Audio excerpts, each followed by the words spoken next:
Skoda has form when it comes to small SUVs, but before the arrival of this Kamiq model, it had never previously delivered us a crossover, the kind of more fashion-led, urban-orientated take on cars of this kind that buyers increasingly seem to want.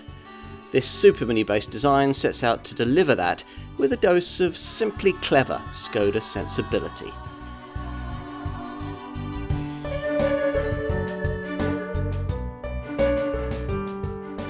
What's this?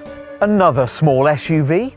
You could argue that Skoda had a hand in popularising this concept a decade ago with their Yeti model. Today we've got the Kamiq, which aims to distill all the Czech brand's best bits into a compact crossover you could really bond with. Skoda could have been at the forefront of the current craze for super mini-based SUVs, Duke and Capture class models. Back in 2009, before either of these two cars, it launched a model you might conceivably remember, the Yeti, which used Fabia bits but dressed them up with crossover attitude. It was a good start, but the foundation wasn't built upon. The facelifted Yeti of 2013 was disappointingly conservative in a market seeking high fashion, and after 4 years on sale was allowed to drift out of production without being properly replaced.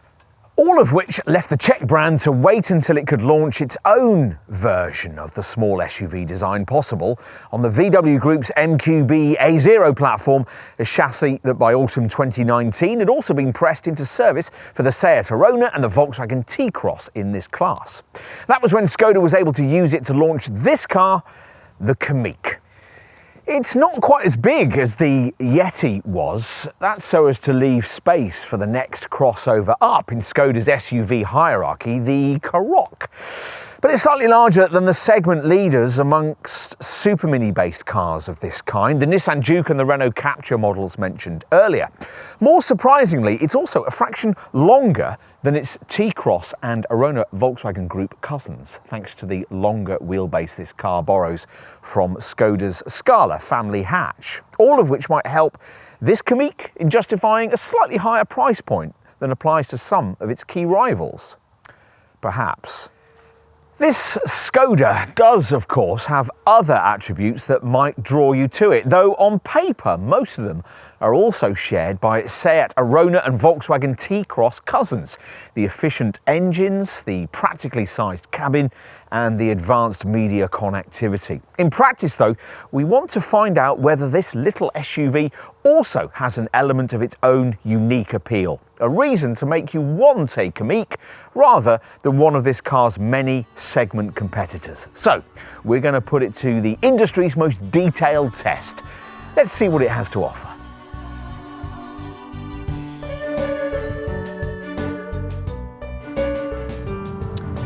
We find Skoda's advertising strapline, driven by something different, a touch ironic, as like the company's other models, the Kamiq isn't driven by something different, we mean. Instead, as you'd expect, the engines are much the same as those used in the Volkswagen T-Cross and Seat Arona versions of this little SUV design, and also replicate those used in the Audi Q2. In fact, it's quite hard to think of a car with an engineering CV more widely replicated.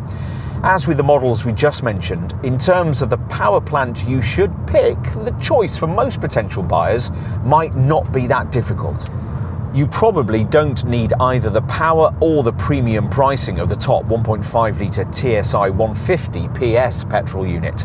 And given the current Enviro zeitgeist, you're unlikely to be considering the single diesel option either, a 1.6-litre TDI with 115 PS. That leaves the 3-cylinder 1-litre TSI petrol unit, which we're trying here in its base 95 PS form. It's an engine which, to be frank, can, in its feeblest form, sometimes rather struggle with the task of hauling nearly 1.3 tonnes of Kamiq about, and one that in 95 PS guys can only be had with a 5-speed gearbox.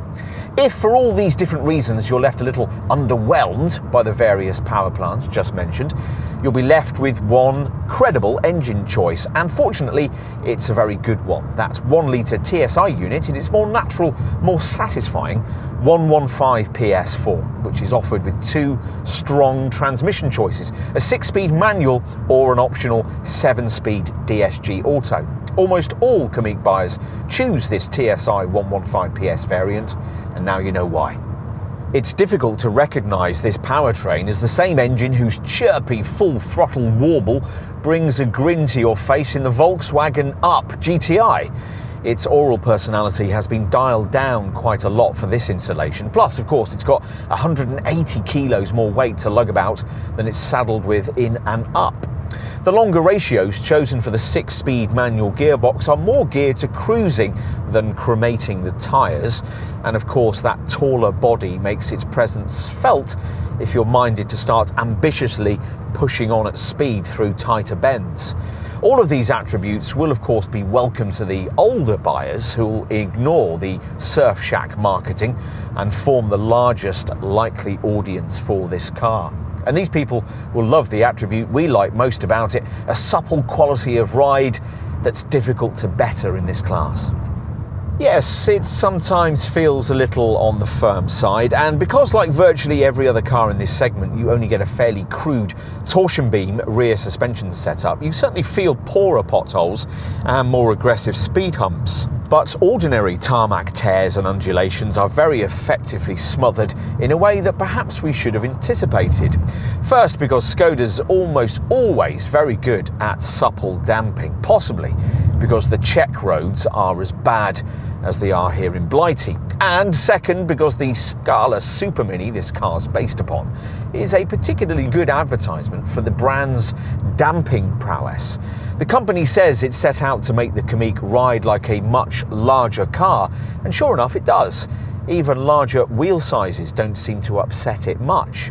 As an option, you can specify Sport Chassis Control adaptive suspension, which lowers the car by 15mm and gives you sport and normal damping settings. But we can't see why you'd bother. Like most 3-cylinder turbo engines, this little TSI unit doesn't have much to offer below about 2,000 RPM, so you won't be screaming away from the traffic lights. 62 miles an hour from rest occupies 9.9 seconds en route to 120 miles an hour. Once you get into the mid-range though, and can properly use the 200 Nm torque reserve, it becomes quite a fizzy, eager partner. Or at least it is, unless you dampen its enthusiasm by mating it to the optional 7-speed DSG Auto transmission your dealer will want you to consider.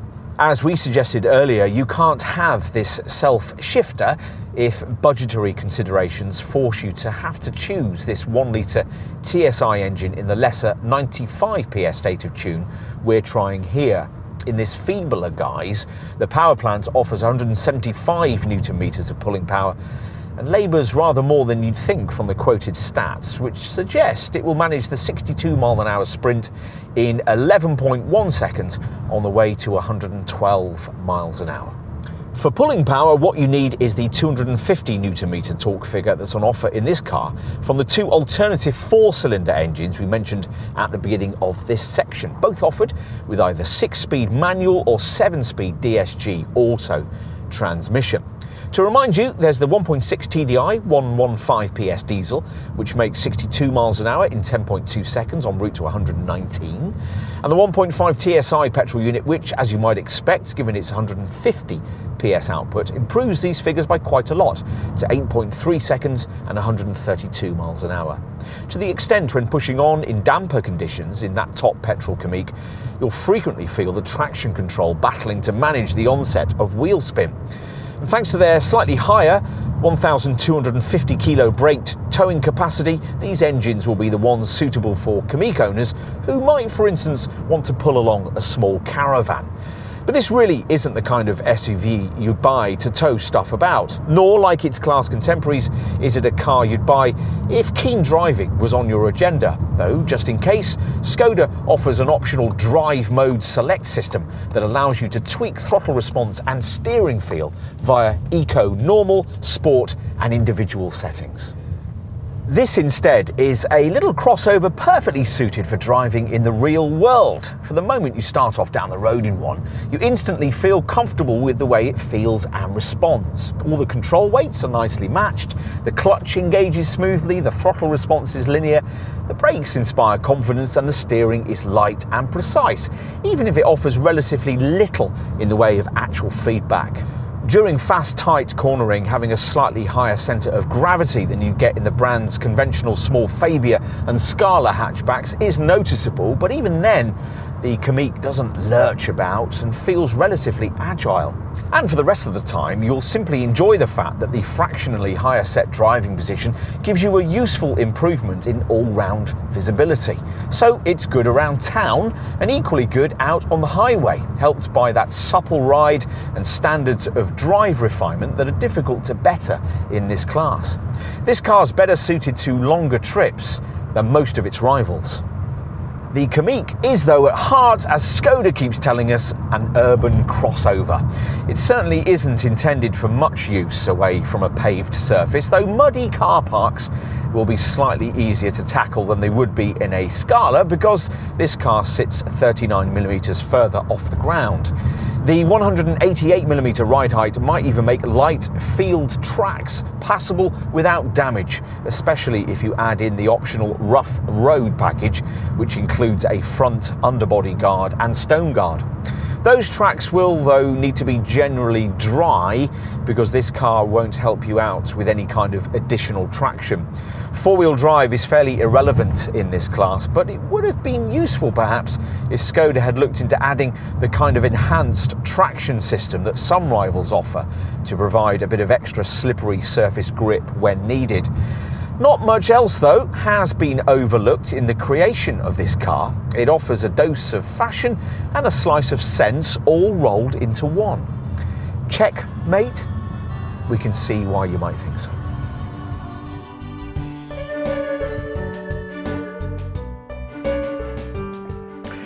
The motor industry likes to think that customer preference for small, tall models like this one is a recent phenomenon. Actually, it isn't. Cars like the Renault 4 were offering this kind of packaging back in the 70s, though admittedly not with the kind of urban crossover vibe that characterises the Kamiq and its ilk. It'll be interesting to see how Skoda's interpretation of that is received by customers in the small SUV segment. The styling here is derived from the Vision X concept car the company unveiled at the 2018 Geneva Motor Show, but also draws heavily on the aesthetic already established by the brand's other larger crossover models, thanks to its split-level front lighting strips and prominent front bonnet bulge. Head of design, Oliver Stefani, particularly likes this front end, which features these interesting cross-hatched daytime running lights above headlamps with LED beams, technology that's usually optional in this segment.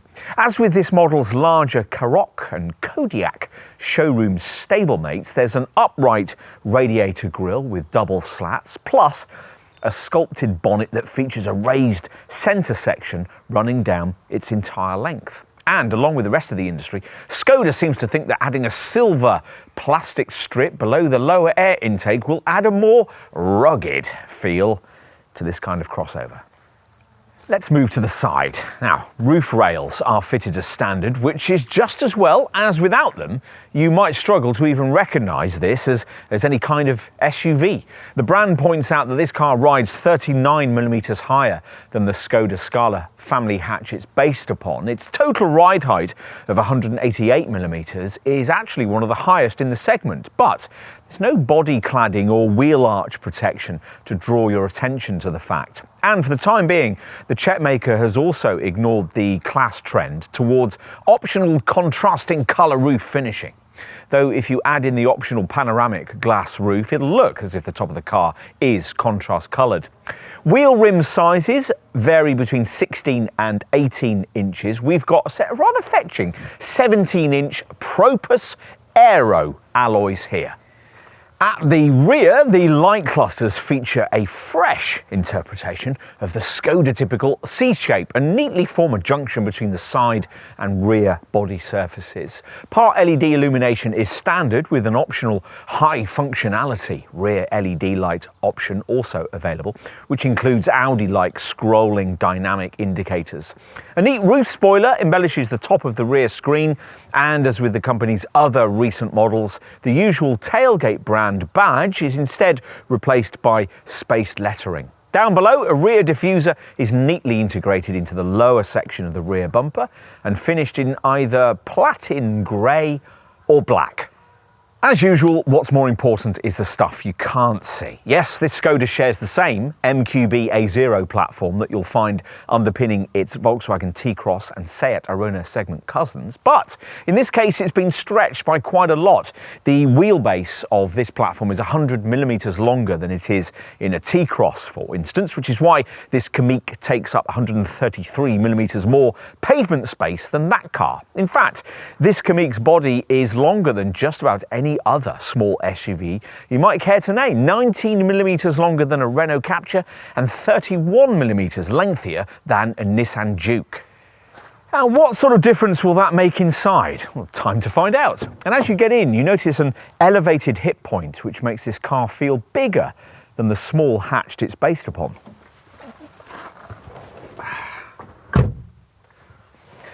But once inside, the elevated driving position this kind of design feature usually promises rather fails to materialise.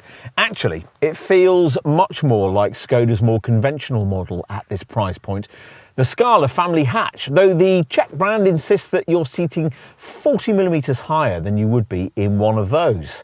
Most of the cabin design and architecture is shared with the Scala too, which will disappoint the Nissan Juke fashionistas who will find it a shade on the bland side.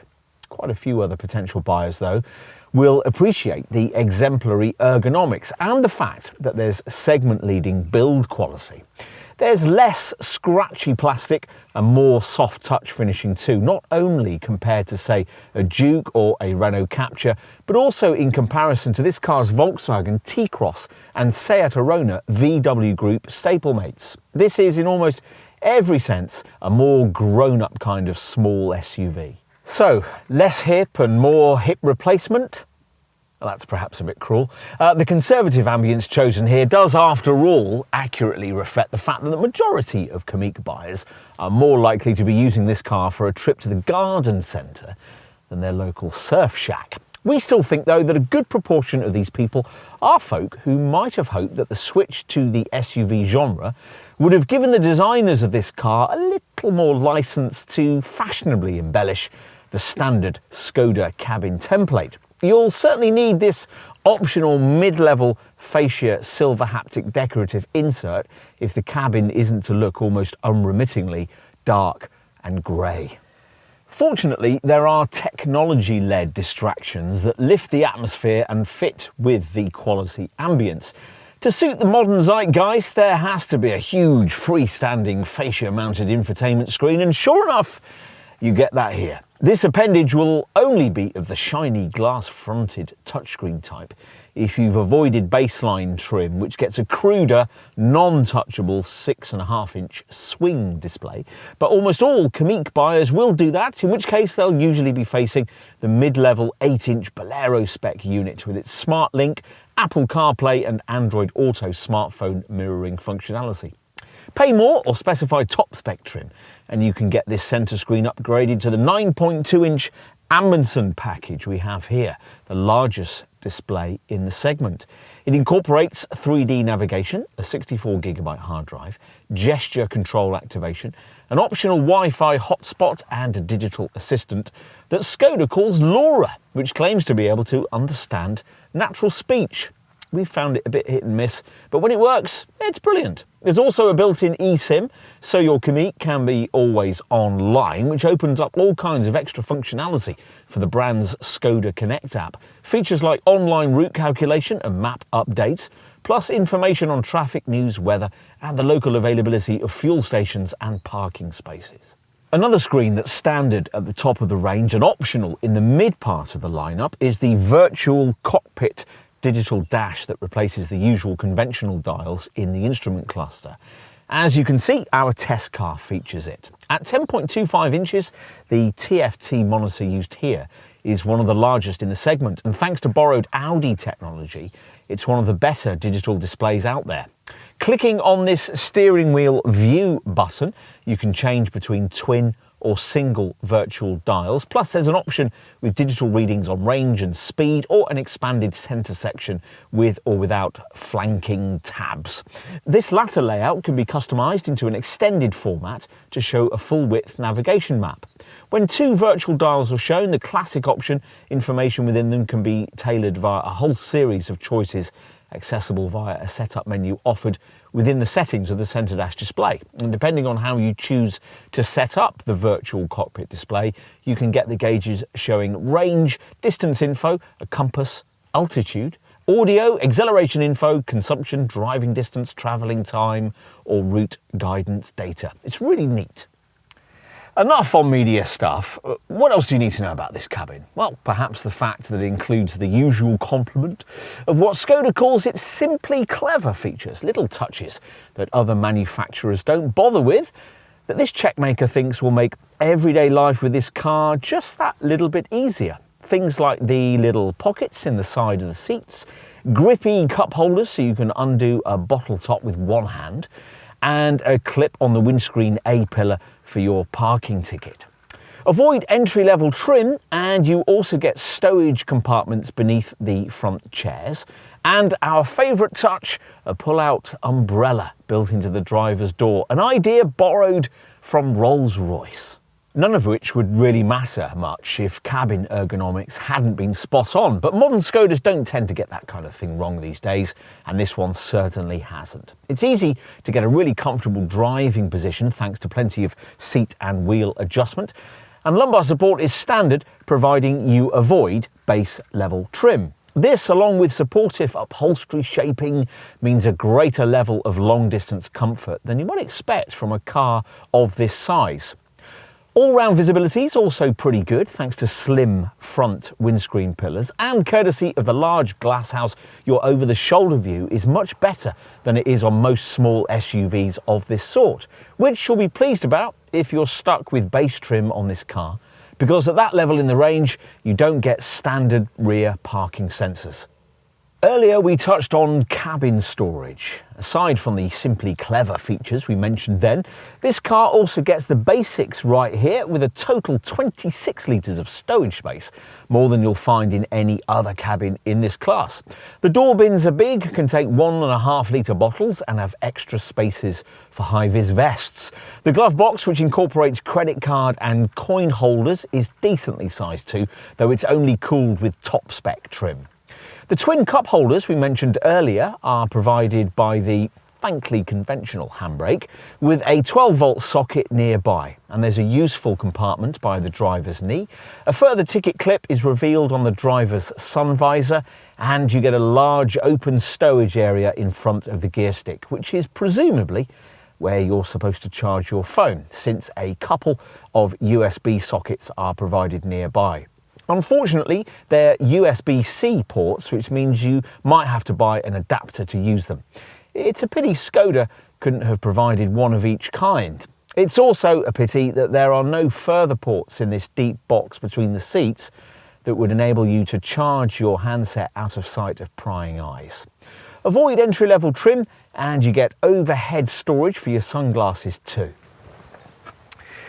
Time to take a look in the back, and this, we're told, is where that lengthy wheelbase we referenced earlier should really pay off. So let's see. That's broadly how it plays out too. The knee room figure of 73mm is one of the best in the segment, and there's a relatively generous 1439mm of elbow room too.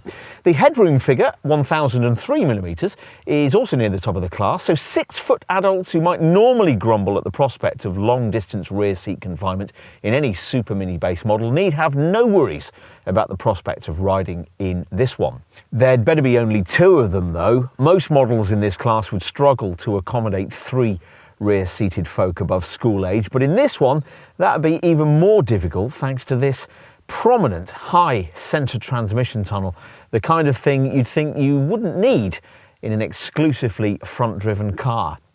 On the plus side, we appreciate the theatre-style seating design, which sees those in the back of this car perched around 50mm higher than those at the front, so as to provide a better view of the road ahead.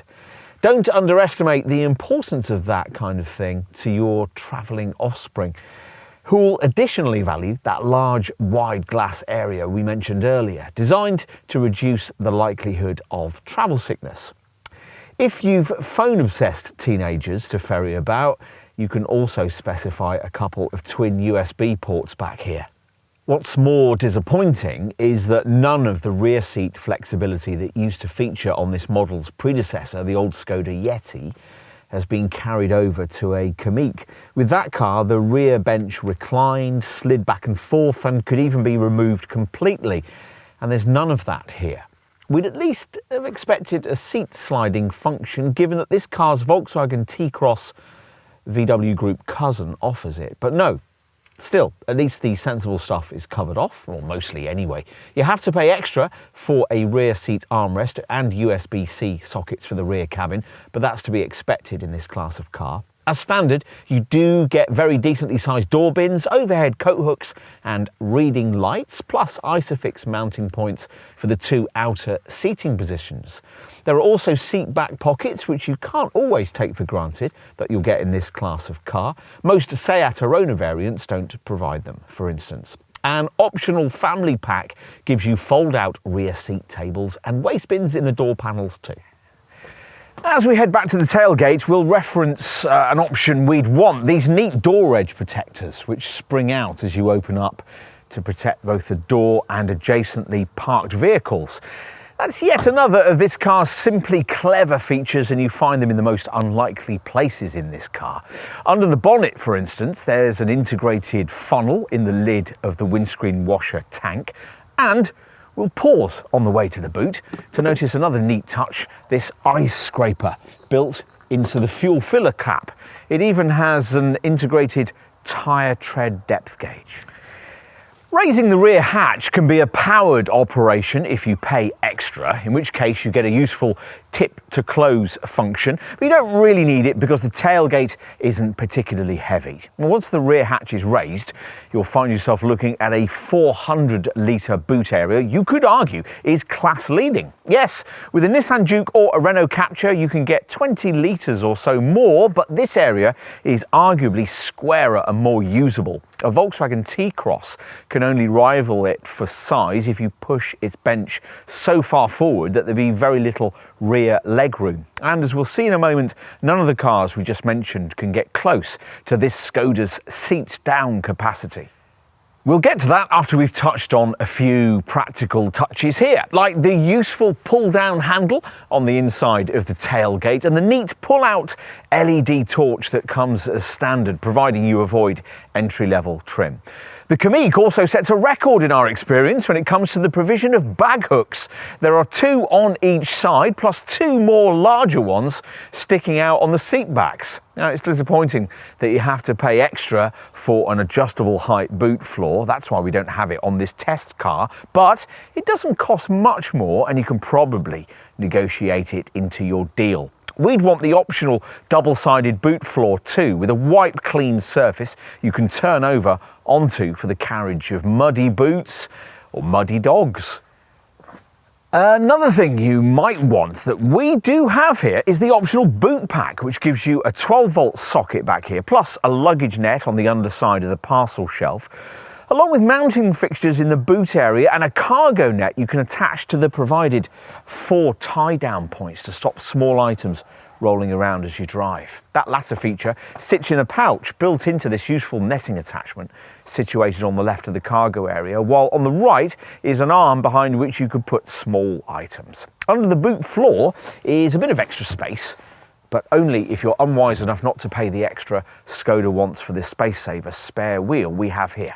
Unfortunately, you won't be able to take lengthier items without disturbing rear seat passengers because there's no option for a ski hatch or a 40-20-40 seat back split. But once you flatten the 60-40 split backrest, a large 1,395 litre capacity is revealed. To give you some class perspective, that's 114 litres more than you'd get from a Volkswagen T-Cross, 120 litres more than you'd get from a Renault Captur, and a massive 307 litres more than you'd get in a Nissan Juke. In short, once again, we've a Skoda leading its class when it comes to cargo area practicality.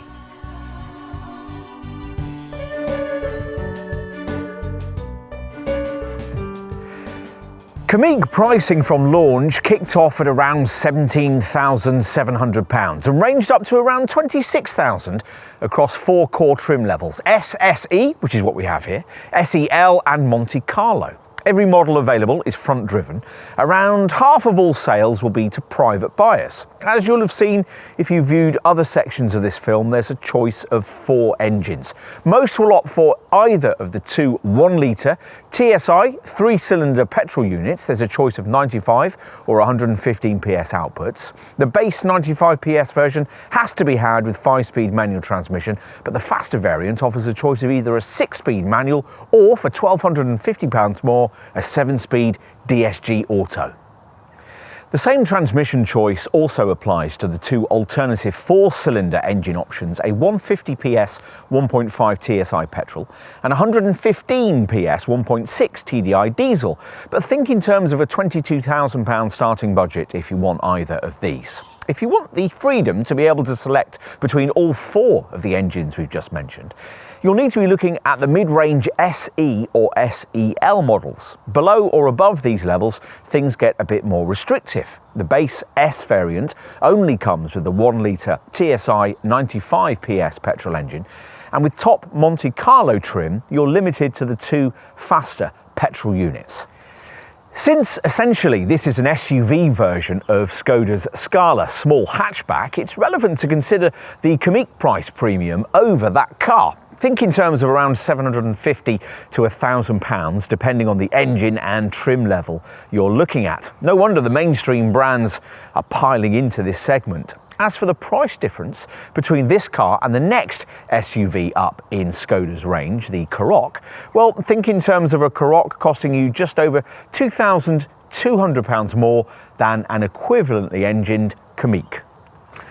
On to the value proposition offered by Kamiq pricing in the small SUV segment. Well, as usual, for proper comparisons, you'll need to be comparing apples with apples by looking at B segment super mini based SUVs rather than the C segment family hatchback based crossovers that Skoda targets with that larger Kamiq model. In other words, if it makes more sense, cars in the Nissan Juke segment rather than the Nissan Qashqai class.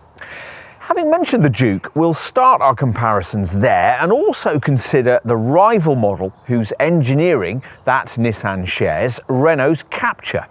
In both cases, the range entry-level figure seems fractionally lower than it is for this Skoda, but if in your Juke or Captur you want an engine that's reasonably comparable in price and performance to the 115 PS 1-litre TSI unit that most will choose in a Kamiq, then you'll find that the pricing against this Skoda will be much more comparable. You could get exactly that 1-litre TSI engine if in this class you chose either of this Kamiq model's 2 direct VW Group cousins, the Seat Arona and the Volkswagen T-Cross. There's not much of a price difference between these 3 cars, which could well lead you to prefer this Skoda given its extra simply clever interior features and the fact that its slightly longer wheelbase means fractionally more interior space. If you happen to be wanting the diesel variant, this Skoda is definitely a better bet because its 115 PS TDI unit is cheaper in a Kamiq than it is in an Arona and in a similarly priced T-Cross. The same engine only develops 95 PS. As for other key rivals, well, most comparably equipped versions of the Ford EcoSport cost about the same as a Kamiq, but the EcoSport is smaller inside and isn't as good to drive as this Skoda. A small Ford crossover you might be more likely to be considering in this segment is the Blue Oval brand's Puma model, but that car's extra mild hybrid tech saddles it with a price point that's around £1,000 more than it is for an equivalent Kamiq. Comparably priced Korean contenders in this segment, the Kia Stonic and the Hyundai Kona, struggle to match this Skoda's practicality and drive dynamics. Suzuki's Vitara and Mitsubishi's ASX feel slightly better in this regard, but they won't save you much in their most mainstream comparable guises. You might be more taken with the various PSA Group models plying their trade in this sector. The Peugeot 2008, the Citroën C3 Aircross, or the Vauxhall Crossland X. Now, volume versions of the Peugeot and the Vauxhall, which also both cost about the same as this Skoda, can be rather bland. But the spacious Citroën C3 Aircross is tempting, and would be more so if it was better built and its looks were of less of an acquired taste. Base versions of that Citroën can look attractively priced, but again, if you match apples with apples, say matching a mid-level spec petrol C3 Aircross model with an SE spec Kamiq 1 litre TSI 95 PS variants like this one, then you'll find that the French model's price advantage becomes pretty negligible. Fiat's contender, the 500X, will also cost you more if you reject it in its slow, inefficient base 1.6 litre petrol form and instead choose an engine more comparable with the performance and frugality you get with Volkswagen's TSI technology. And you could easily find yourself paying in the region of around £1,500 more than this Czech brand is asking here if you were to go for comparable versions of segment rivals like Vauxhall's Mokka X, Jeep's Renegade, Suzuki's SX4 S-Cross, or Mazda's CX-30. Of course, there are cheaper small SUVs in this class from the real bargain brands that would save you decent money over a Kamiq. SsangYong's Tivoli, for example, which could save you up to around £3,000 or more, though that price gap would be much reduced if you equipped a Tivoli to the level of this Skoda. And much of the price difference that then remained would be eroded over the duration of your ownership period by the SsangYong's higher running costs and lower residuals. Broaden the scope of your search and you could even theoretically get yourself a comparable car of this kind in the really affordable £12,000 to £14,000 bracket if you went for an MG ZS, iffy build quality, a Suzuki Ignis, too small for family use, or a Dacia Duster, a much clunkier proposition for urban driving. But let's get to the bottom line here, which is that whatever you pitch against it, the value proposition of this Skoda will probably end up looking pretty strong, especially once you've taken its strong, likely residual value performance into account. If, having considered all of this, you conclude that it is a Kamiq that you really want, then you're going to need to know just how generous Skoda's been when it comes to standard specification. Well, the answer is that there'll probably be more included than you might expect, though it seems a bit mean to make base spec variants do without basic fundamentals like an alarm and a remote plipper for the central locking. Unfortunately, you've got to progress further up the range for those. Otherwise though, most of what you'd really need is included, even on the humblest S-spec model. Now this entry variant comes with 16-inch caster alloy wheels, roof rails and headlights with limited basic spec LED functionality. Plus, there's air conditioning including a pollen filter, a leather covered steering wheel, a trip computer and an electronic differential lock or XDS Plus feature that improves front wheel traction. There's also a decent tally of safety kit, and we'll talk you through that in a minute. Unlike in the cheapest Volkswagen T-Cross, the centre dash infotainment screen isn't 8 inches in size, and the audio system's more basic too. In an S-spec Kamiq, there's a simpler 6.5-inch swing setup with a 4-speaker audio system, but you do still get Bluetooth phone connectivity, plus a couple of USB-C connection points. Also standard across the range is use of this Czech brand's clever, freely downloadable Skoda Connect app. This allows you to remotely lock or unlock your Kamiq from wherever you are, and if you've forgotten where you parked it, it'll give you area notification. And if having got that, you still can't find your car in a crowded car park, the Connect app will allow you to remotely activate either the alarm, the headlights, or the horn. It'll also give you a vehicle health report, help you reschedule servicing, and give you various elements of extra driving data. So, all of that comes with base trim. And as we said earlier though, most Kamiq customers buy in at this mid-range SE trim level, not only because of the wider choice of engines, but also because you have to stretch at least to this level to get the chance to pay extra for most of the more important things on the options list. You'll also need SE trim if you want the kind of classy, glass-fronted, smartphone-friendly touchscreen infotainment provision you get in every version of that rival Volkswagen T-Cross model we just mentioned, provided here by the brand's 8-inch Bolero centre dash display. This includes an upgraded 8-speaker audio system and the Czech brand's SmartLink smartphone mirroring system with its Apple CarPlay and Android Auto MirrorLink compatibility. SE trim also gives you near essentials like an alarm, rear parking sensors, auto headlamps and wipers, front fog lamps, cruise control and an auto dimming rear view mirror. You also get smarter Braga style 17-inch alloy wheels, body coloured bumpers and high beam control for the headlamps, as well as a more smartly trimmed cabin lifted by the addition of silver trimming for the cloth upholstery, a multi-function steering wheel, a front central armrest. Practical extra touches at this level in the range include storage compartments under the front seats, a sunglasses compartment in the roof liner, reading lights, front seat lumbar support, an illuminated vanity mirror for the front seat passenger, a 12-volt socket, and a removable LED torch in the boot, and even an umbrella built into the driver's door.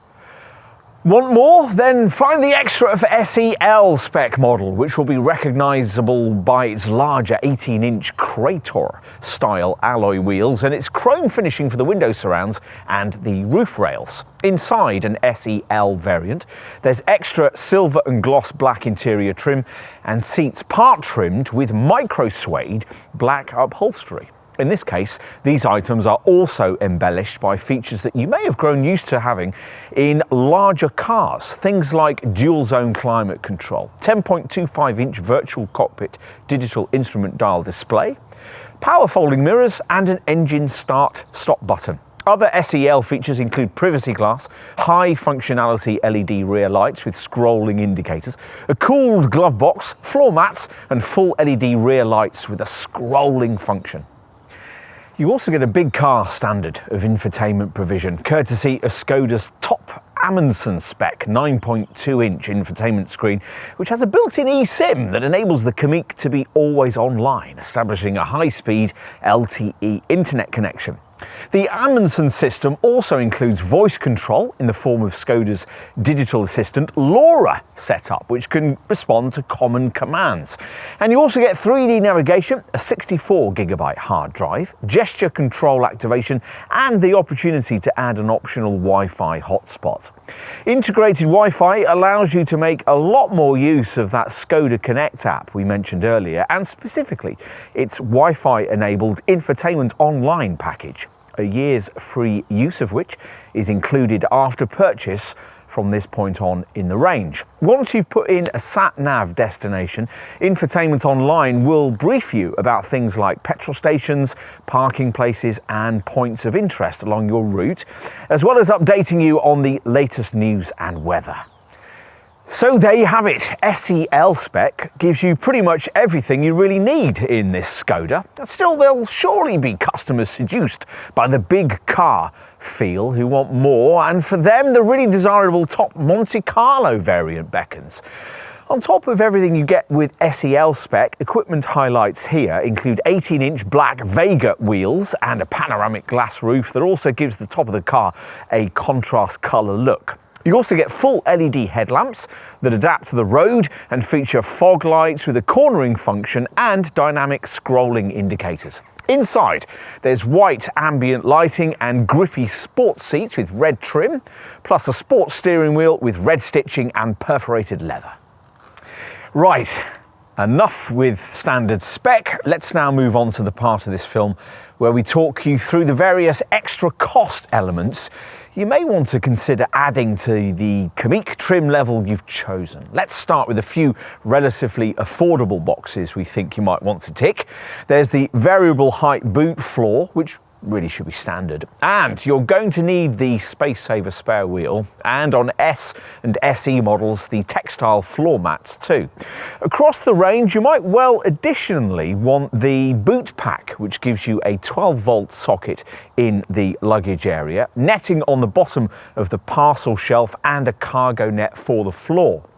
The flip-out door edge protectors would be useful to have too, and they come with either the family pack, which also gives you a double-sided boot floor and leatherette protection for the backs of the front seats, or they come as part of the Simply Clever pack, which also gives you drawers under the front seats and a 12-volt socket in the boot. What about driver stuff? Well, an optional drive mode select system that allows you to tweak throttle response and steering feel via eco, normal, sport and individual settings. Drive mode select comes included with the sport chassis control adaptive damping package, which gives you normal and sport damper setting options and lowers the suspension by 15 millimeters. The optional ACC, or adaptive cruise control setup, adapts to highway traffic flow, and when paired with the DSG auto gearbox, can bring your Kamiq to a stop and have it pull away automatically within up to 3 seconds. To help with slotting your Kamiq into tight spaces, you can add in a rear view camera, front parking sensors and a park assist system that'll steer the car into your chosen bay for you. In the unlikely event that you'll be using this Skoda on forest trails, you'll want the optional rough road package, which includes a front underbody guard and stone guard. What else? Well, you can specify a couple of USB-C ports for the rear. Child passengers will thank you for that.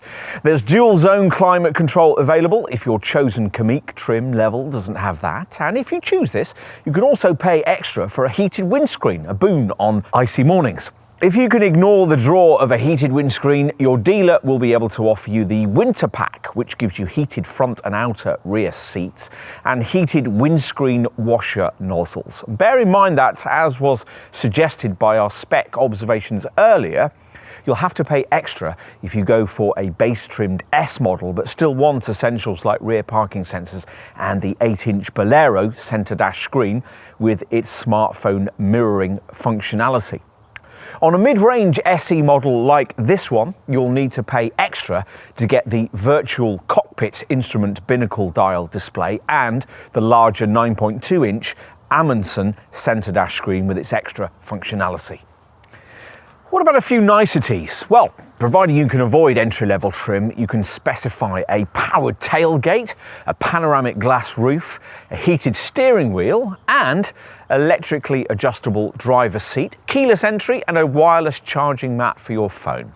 There's a 10-speaker Skoda sound system, and you can add in a rear centre armrest and an interior pack which gives you fold-out tables on the front seat backs and a bin that slots within the rear door bins. You might want to upgrade the headlights to full LED functionality, which, as mentioned earlier, means that they'll adapt to the road and feature fog lights with a cornering function and dynamic scrolling indicators.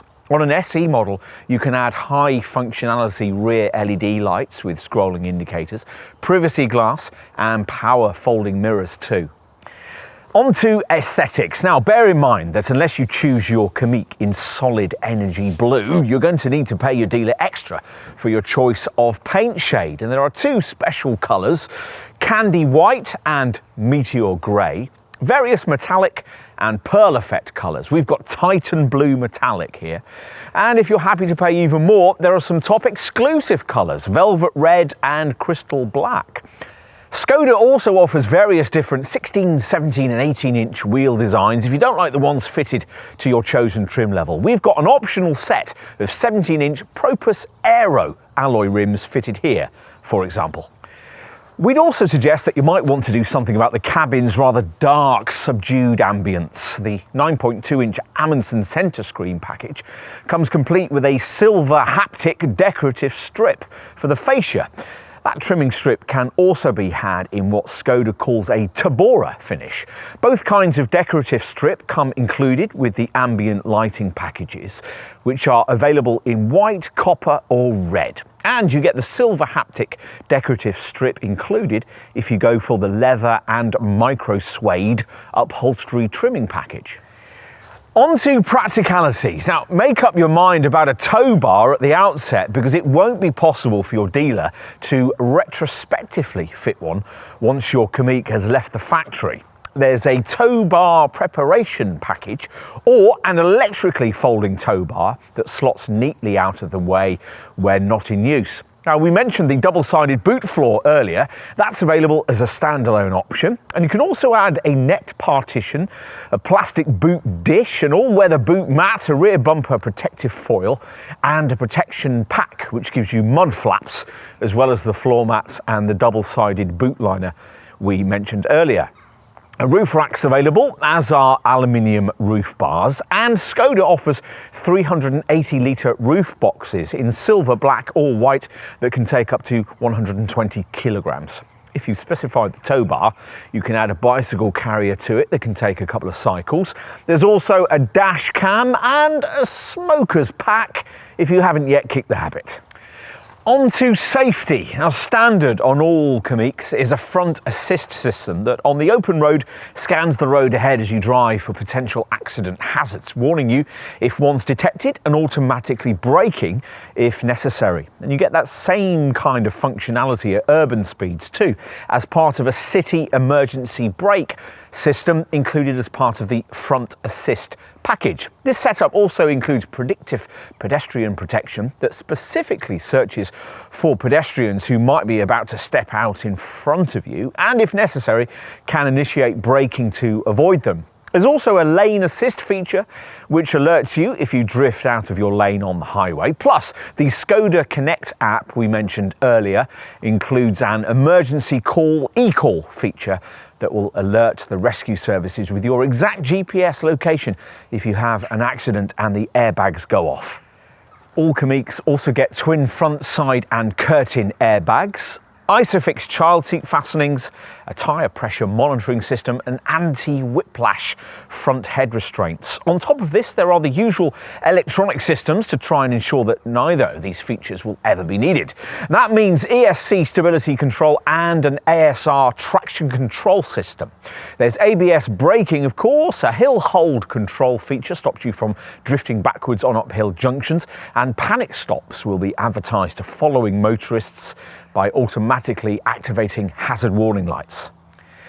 If you want more, then providing you avoid entry-level trim, you'll be able to specify a driver fatigue sensor that monitors your reactions for drowsiness, prompting you to stop for a restorative coffee if lethargy is detected. And high beam control, which can dip your headlights for you automatically at night in the face of oncoming traffic. On SE and Monte Carlo models, you can also pay extra for the optional side assist blind spot detection package, which alerts you if you're about to dangerously pull out in front of another vehicle. And this also includes rear traffic alert, which warns you about oncoming traffic when you're reversing out of a space.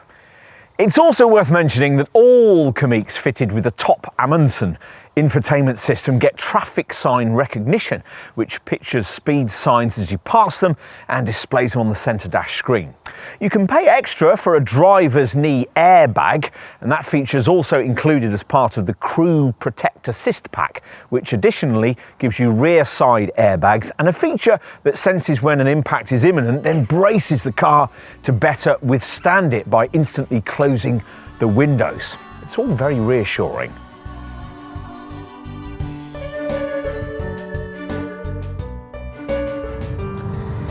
If you're wondering about switching into a small SUV from a super mini or maybe a small family hatch, You might be a touch concerned about increased running costs, with good reason. Not long ago, there was quite a significant gap between the fuel and CO2 readings of a little crossover and the Super Mini it would inevitably be based upon. This was mainly down to excess weight, the kind of thing you still find with older designs in this segment. A Vauxhall Mocha X, for instance, weighs nearly 1.5 tons, about 350 kilos more than the level at which a decently engineered small hatch tips the scales these days. There's nothing like that here, of course, with this Kamiq, nor would you expect there to be given the delay there's been in Skoda properly entering this profitable class. A Kamiq, though boxier and so a bit less aerodynamic than a Scala small hatch it's based upon, actually weighs fractionally less than that car, which explains why the fuel returns of this small SUV's Euro 16 temp engines are very little different from those of a Scala. For the purposes of illustration, let's take the 95 PS 1 litre TSI petrol Kamiq we're trying here, which manages a WLTP combined cycle fuel return of 49.6 mpg and an NEDC rated CO2 reading of 116 grams per kilometre. For the equivalent Scala 95 PS model, the figures are 50.4 mpg and 114 grams per kilometre. So you get the idea. The 115 PS version of this 1 litre TSI engine that most Kamiq buyers will choose improves that CO2 reading to 113 grams per kilometre with manual transmission and further to 111 grams per kilometre with a DSG auto gearbox. The respective fuel readings for a 1 litre TSI 115 PS model are up to 48.7 mpg for the manual and up to 46.3 mpg for the auto. These are very class competitive readings. To give you just a taste of segment perspective, we'll tell you that a rival Renault Captur TCE 100 is slightly thirstier and dirtier than a Kamiq 1 litre TSI 115 PS, despite the fact that the French contender has 15 PS less power. This kind of showing has been achieved through the clever design of the 3-cylinder TSI unit.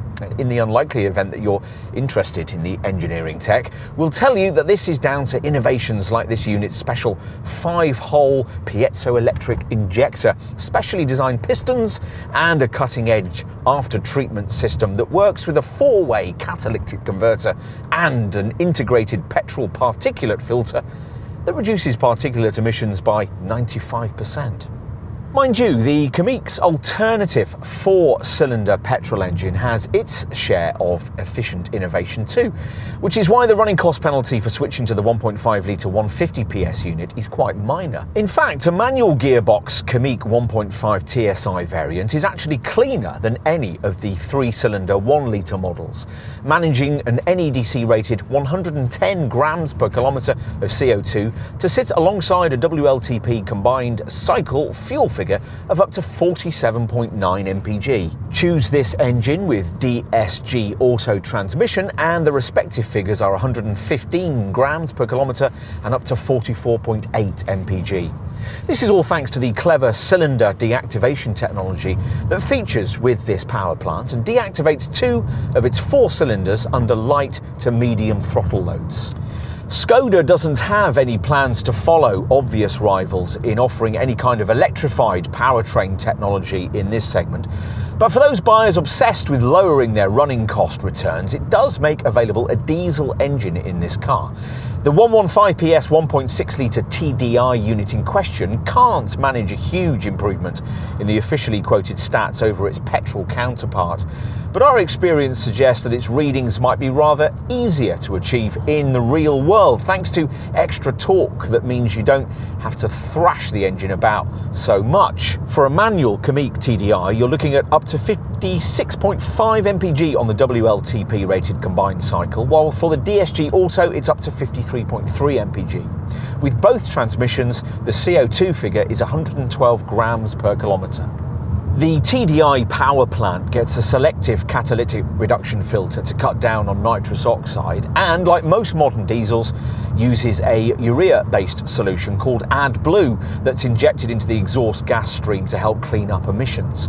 All the engines are aided by the brand's stop, start and brake energy regeneration systems. And if your Kamiq has DSG automatic transmission, it'll also offer a coasting function that, at cruising speeds, will disconnect the gearbox from the powertrain, leaving the engine to idle until you next lead it. Another financial burden you'll want to plan around is insurance, though the Kamiq helps here by sitting in lower groups than some of its direct rivals. You're looking at Group 8E or 9E for this 1 litre TSI 95 PS model, and Group 11E or 12E if you want either of the 115 PS models, the 1 litre TSI with this higher output or the 1.6 TDI diesel. The top 1.5 TSI petrol model is rated at Group 17E. We'll also mention that depreciation levels are very class competitive.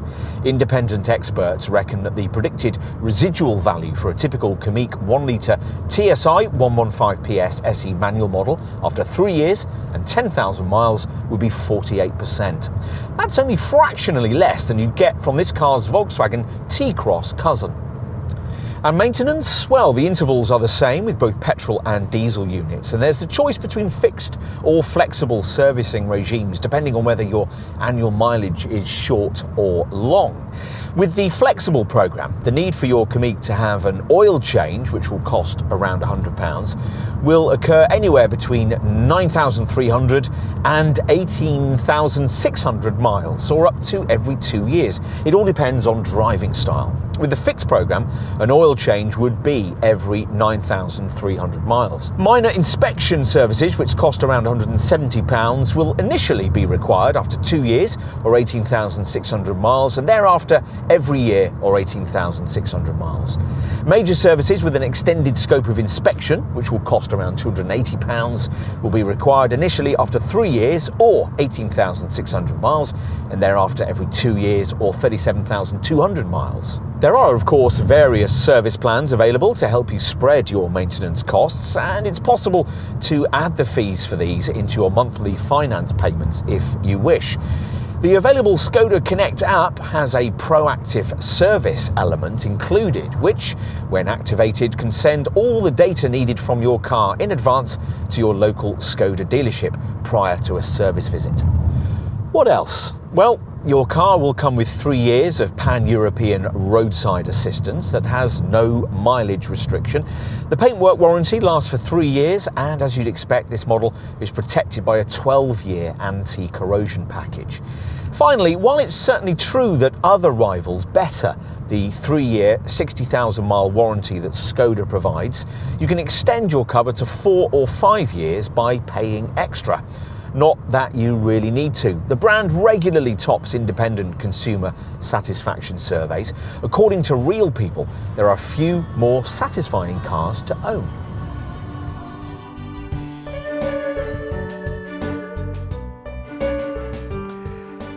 Crossover SUVs like this one once morphed out of ordinary small hatchbacks. But are we now getting to the stage where the evolutionary process is reversing the other way?